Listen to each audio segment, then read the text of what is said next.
Hindi. Yun din, Arlene. Kumusta naman si Tony Ano yun? bilang masarap na Diba? eksena, di ba? Masarap. Oh.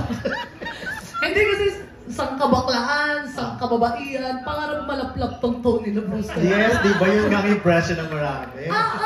Naku, wag na tayo magpaligoy-ligoy pa. Sorry po, madam. Sorry po, mga. Excuse me po to my mouth. Kasi naman, pinairan naman talaga ang kalandian talaga. Basta, panoorin nyo. Oo. Kasi nga, di ba? Napakaswerte ko dito sa Binibini Marikit na to. So, nung Ang kinunan... babango, ang hininga. Ay, wow. So, nung kinunan yun, ano yung naramdaman mo? Nagpaka-angel ka ba? Angel Aquino feeling ba? Ano po? Ano ba? Ay, wow. Biglang naging dalagito. Baby angel. Pero hindi, nung scene na yun, nawala naman yung kaba mo or... Ay, nalalayan mas more on naman po nila ako. excitement ba naramdaman mo?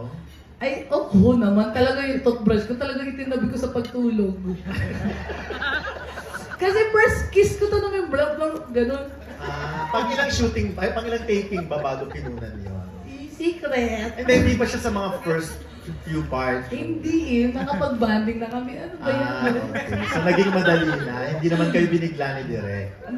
Dinadaan, okay, maglaplapan na kayo. Hindi, basta hindi natin alam kung sino sa dalawang to yung best kisser. Kasi dalawa sila nalaplap ko. Dapat ba hindi sinabi? Hindi, nasabi mo na, I'm sure sa interview mo kay Lar kanina na-mention. Ay, hindi po, sa inyo ko palang sinabi. Awa, So, ay, bakit? nasabi ni Direk, diba? Siya nagsabi. Ay, hulaan nyo na Hulaan na lang kung kung sino laplap yung lalabas. Oo, kung sino na lang ang best kisser. Hulaan na lang namin. Pero at least, Alam ko. pero, mahirap na may tanong kung kanino ka nag-enjoy, di ba, Herlene? Parehas ka nag-enjoy. Uy, Herlene, nag-interview pa tayo. Pasensya na po. Kasi naman, pasensya na. Ayun, pero syempre, professional ako? ka naman sa mga ganong eksena. Oo, professional na professional. Talagang nag-take advantage lang Ay, din sobrang talaga. professional, nag-take advantage. Oo, pero nagpapaalam naman ako, i-take advantage na kita ha. Galingan ko na kasi parang ang tagal ko na rin namang walang...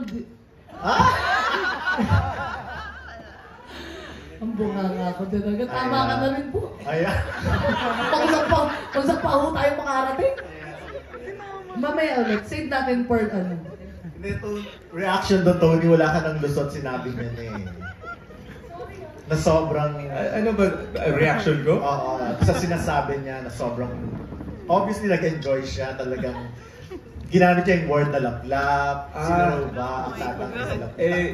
Ang sa akin, lagi kong sinasabi, ito nga yung gustong-gusto namin kay Herlene na ganito sa set, kaya masaya kami. So, alam mo yun, we come on set, we do our best, pero masaya ako na ganito yung mga vibes namin sa set, na masaya lang, we're there for each other, and ayun, minsan ang hirap na nga ng ginagawa natin, di ba? So we just have to be there for each other lang. Sir, may kulang kang tanong. Tanungin mo naman kung best kisser din ako. Ano to? Parang ako nalilogin. Dali na. Ako na nga magtatanong. Actually, wala yun sa question ko. Diba? Binigyan kita ng question. Takbo ka Ayan, dyan. okay, best good kisser ba Sir Herlene? And also Kevin. First time ko talaga. Good kisser, parang nahihiya lang. Yun. Hindi mo out, hindi siya. Virgin. Parang feeling ko tuloy ako yung rar eh. Alam mo yun? Okay, so... Rare ka naman talaga. Yan, Kevin. What's the question? But before that, malaswang question. You know what's malaswang? English only daw. Yeah. Is this your first project, right? Acting project. So, yes. Can you tell us first about your experience working with